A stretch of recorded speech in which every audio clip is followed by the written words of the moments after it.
Amang Diyos na pinakamakapangyarihan sa lahat, na sa isang salita, nilalang ang mundo at patuloy na nangungusap sa sangkatauhan.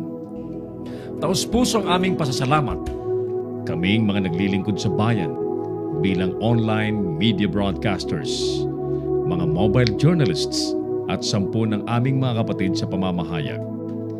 Pinupuri ka namin sa ipinagkaloob na malikhaing talino, kaalamang teknikal at kakayahang panaigin po ang katotohanan. Magtaglay po sana kami ng karunungan, matibay na integridad, malawak na pananaw at makatarungang mga desisyon sa aming mga tungkulin. Naway magsilbi po kaming tinig ng mga mahihina at hamon sa mga makapangyarihan, tagapaghatid ng kaalaman at kaliwanagan sa mga nagugulumihanan. Tulungan niyo po kami na magampanan ang aming mga propesyon sa pinakamataas na antas, lalo't higit sa panahon ng kasalatan, kakulangan ng oras at matinding kompetisyon. Patatagin niyo po kami laban sa mga tukso na sumang-ayon sa kung ano ang nakararami, maghaka-haka, makisama sa mali at ang magmadali. Tulungan niyo po kami, ang mga manonood, mga mambabasa at mga taga-suporta na magampanan ang aming mga papel ng may talino at pangunawa ng ang katotohanan at kagandahan po ang manaig sa online media. Iniaalay po namin ang panalangin ito sa ngalan ni Jesus na tagapaghatid ng magandang balita, naghayag ng kanyang katotohanan at nag-alay ng kanyang sarili sa sanlibutan. Amen.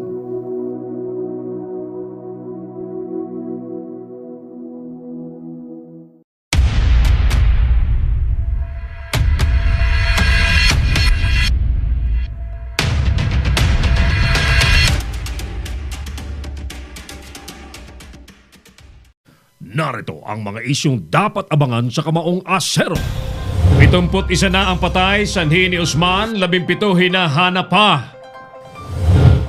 Tatay, naglakad ng halos 10 oras para sa New Year, 10 miyembro ng pamilya bangkay na ng datnan. Dahil sa posibleng panibagong mga landslides, forced evacuation sa Sangay Tiwi Road ipapatupad. Patay naman sa Camarines Norte, 14 na, marami pa ang pinaghahanap. At dahil sa Quitis, minor de edad na tusta ang mukha. 2 tinamaan ng stray bullets, 2 pang naputukan, puputulan ng daliri. Biktima ng firecracker sa Pangasinan, Lomobo. Mga naputukan, bumagsak daw ng 68% ayon sa DOH. Samantala, puno naman ang pag-asa ang 2019 ayon po sa 92% ng mga Pilipino. PNP, tuloy-tuloy daw ang kanilang kampanya laban sa drugs ngayong 2019.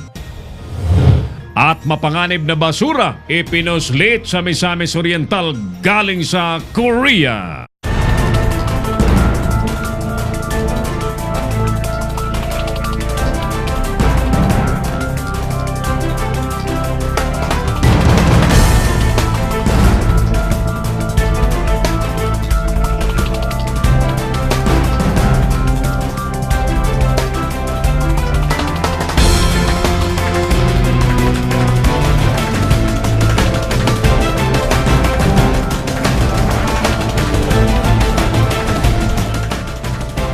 Live from the studios of Little News Philippines, Errol Dakame of Kamaong Asero starts now!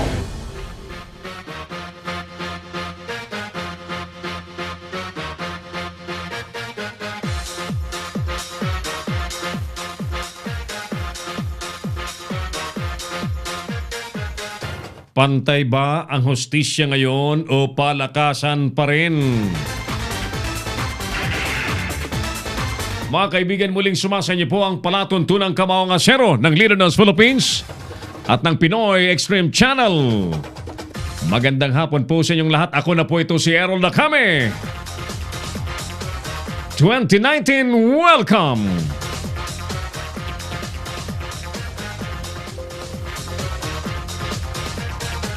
Kaibigan, kasama po natin ang buong pwersa ng Leader Knows Philippines News and Current Affairs, Operations, Creative and Live Streaming. At syempre ang buong pwersa po ng Pinoy Extreme Channel. Dito po sa studio pinapalipad ng matayog na matayog ang ating programa worldwide ng ating Operations Head, Engineer Oliver Licop. At naka-remote naman ang ating Creative Director, Mark Anthony Reynoso. Kumusta dyan sa Thunderbirds sa La Union? At naka-remote din yung ating digital broadcast assistant, Clarence Andaya. Siyempre, katuwang po natin sa mga balita ang ating mga Leader Knows Patrol na maghahatid po sa atin ang mga latest reports. Ulitin natin yung ating survey question this afternoon mga kaibigan na subject po ng ating matalinong diskusyon at ipinangingimbita po natin na sumali po kayo sa ating talastasan at limiin po natin. Pag-usapan po natin, pantay ba ang hostisya ngayon o palakasan pa rin?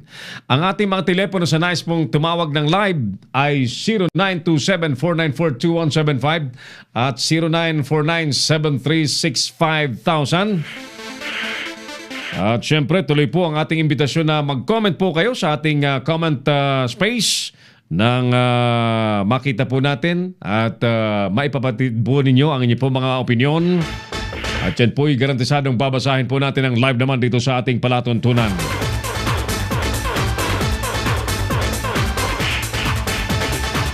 Mga buwan naman nung nagpaparamdam sa ating programa, paring Bong David dyan sa the Netherlands, ang ating International News Bureau Head, partner Padring Bong David. Ayan, at incoming partner natin, Camilo Miliendes, yan. May usapan na kami niyan ni partner Camilo na mag-a-active po siya sa atin habang sila po ay lumilibot sa buong Pilipinas. Maiulat niya ang mga nangyayari sa ating mga kababayan. Pantay ba ang hustisya ngayon o palakasan pa rin? What do you think about that, ladies and gentlemen? Everybody's welcome. Hi sa mga nasa Metro Manila, siyempre. Sa mga nasa key cities, mga OFW, at mirisi na lamang po yung mga naputukan. Dahil kahit tayo po ay patuloy na nagpapaalala at dinidiscourage po natin na salubungin ang 2019 ng simple lang, payak lang. At makaiwas po tayo sa paglikha ng mga panibagong air pollution, sound pollution. Ayan, may mga naputukan pa rin. Ano? Kawawa yung isang minor de edad na nasunog po ang mukha dahil po sa sumabog na kwiti sa kanyang mukha mismo. At syempre sa ating palatuntunan, pangalawang araw po nating binibigyang importansya ang ating pagtawag, pakikiusap, pagkatok sa puso ng ating mga viewers, mga suki, na suportahan po ang ating Mission Tabang Tugang. Muli, panoorin po natin ang ating short video.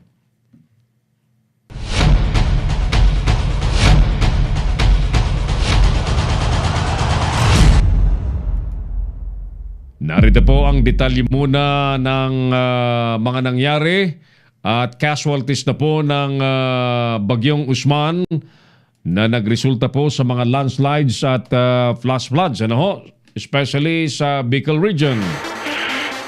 Mga kaibigan, umabot na po sa 71 ang kumpirmadong patay habang 17 pa ang missing at 12 po ang sugatan kaugnay sa bagyong si Usman.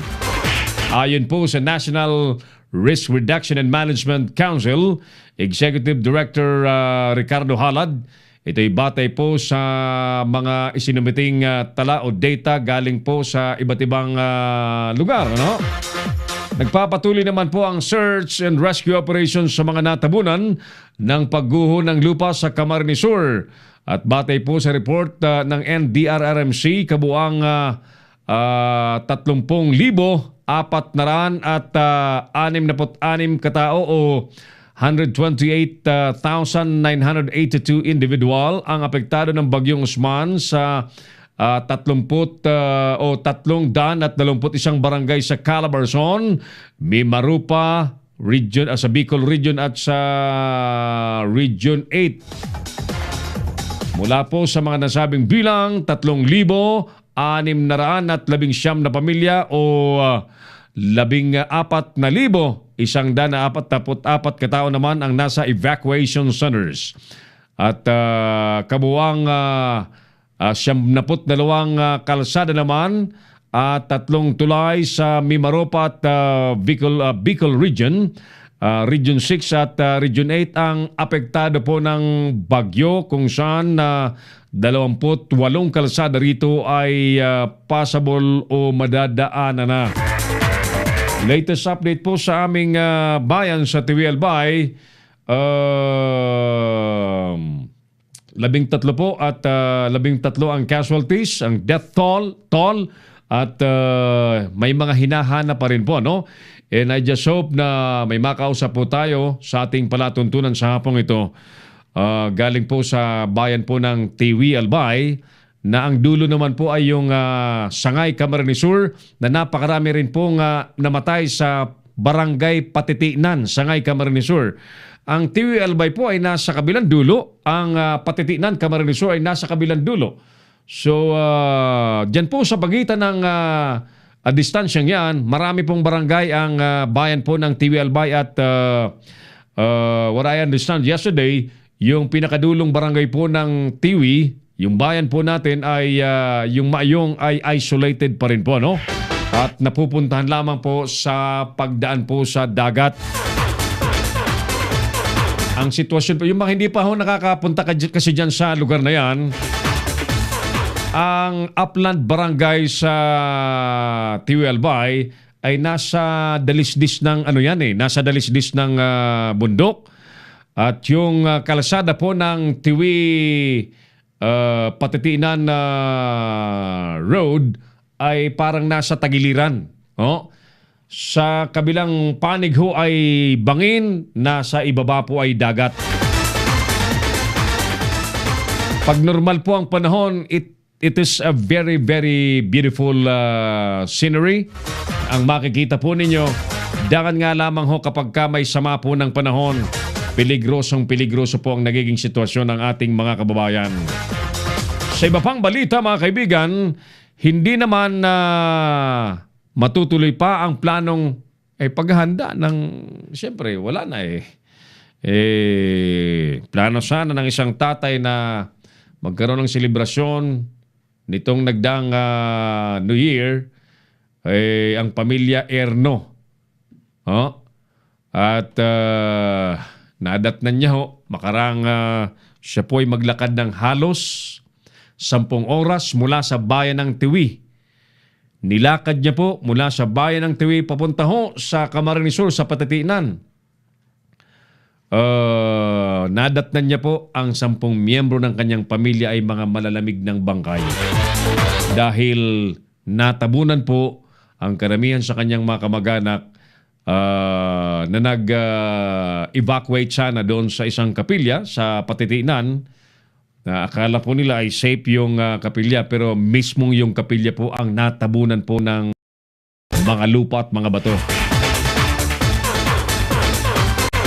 Ang tinutukoy po nating padre de pamilya ay si Jose Erno na lumong-lumo nang malaman po na 8 po sa kanyang mga anak ang nasawi sa landslide habang patuloy pa hong pinaghahanap ang kanyang asawa at ang 8 buwang anak na bunso, 8 months old na bunso. Ayan. Hindi umano nakasakay si Erno pauwi sa Camarines Sur kung kaya't naglakad ito ng halos 9 hanggang 10 oras sa bayan po ng Tiwi hanggang sa Barangay Patitinan at yun po ang nadatnan. Kalumo-lumo. No? Yung isang anak niya po na nakitulog sa pinsan ay napakaswertehong nakaligtas. Ayan. Yung kanyang 17 anyos na binatilyong anak. Umaga raw ng umaga na nang malaman niya yung kalunos-lunos na nangyari sa kanyang mga kapamilya. Ulitin natin ang ating imbitasyon mga kaibigan sa ating mission Tabang Tugang. At doon po sa mga suki natin, nanonood sa ating palatuntunan, ano po? Tayo po'y magtulong-tulong. Magkaisa po tayo na magparamdam ng malasakit sa mga naging biktima ho ng landslides at flash floods. At ang Leader News Philippines at Pinoy Extreme Channel ay magsasagawa po ng charity campaign, charity project sa Tiwi Albay this coming Saturday. At kami po ay nakikiusap na suportahan niyo po ang ating Mission Tabang Tugang. Ang inyo pong mga cash donations ay pwede niyo pong i-deposit sa ating BDO Savings Account. Account name Errol Lacame. At yung ating saan ba yung account number natin na available para doon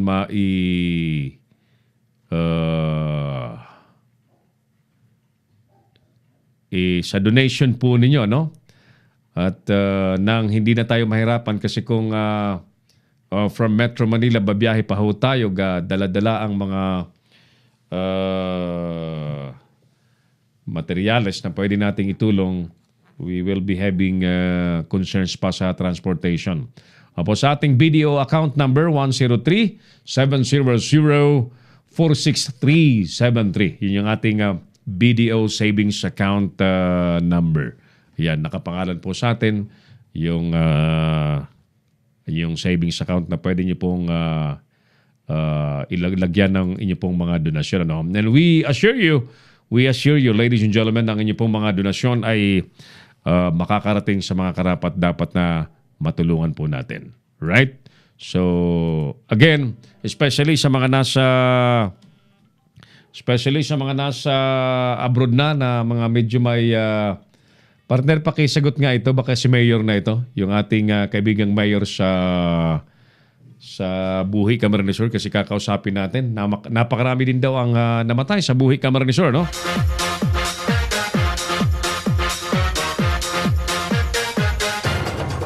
Samantala mga kaibigan, umakyat na po sa 14 naman katao ang kumpirmadong patay sa lalawigan po ng Camarines Norte.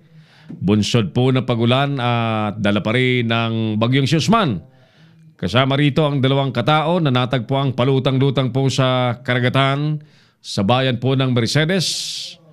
May 4 na mag-ina sa Basud, 5 po sa Jose Panganiban at 3 po naman sa Labo na pawang biktima ng mga landslides. Ayan. So, sige. Batay po sa datos ng Camarines Norte Police Provincial Office, ang mga nasawing 4 na mag-ina ay matapos pong matabunan ng mga gumuhong lupa sa kanilang bahay sa Barangay Pinagwarasan sa bayan po ng Basud. Ayan. At may mga hinahanap pa ho.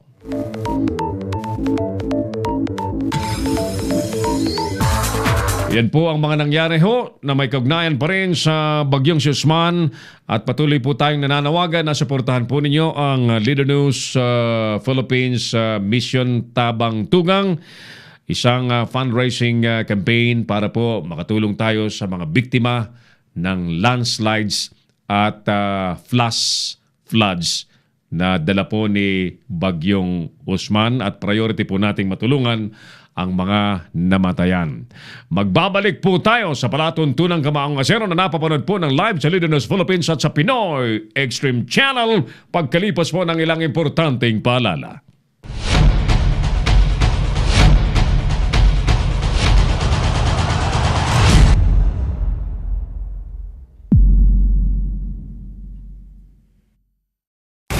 Magbabalik si Errol Lacame sa Kamaong Asero. Bring your business over 1 million TV or online. Reach your target customers anytime, anywhere. Your brand on TV or on the web. Get more customers and grow your business. Advertise now.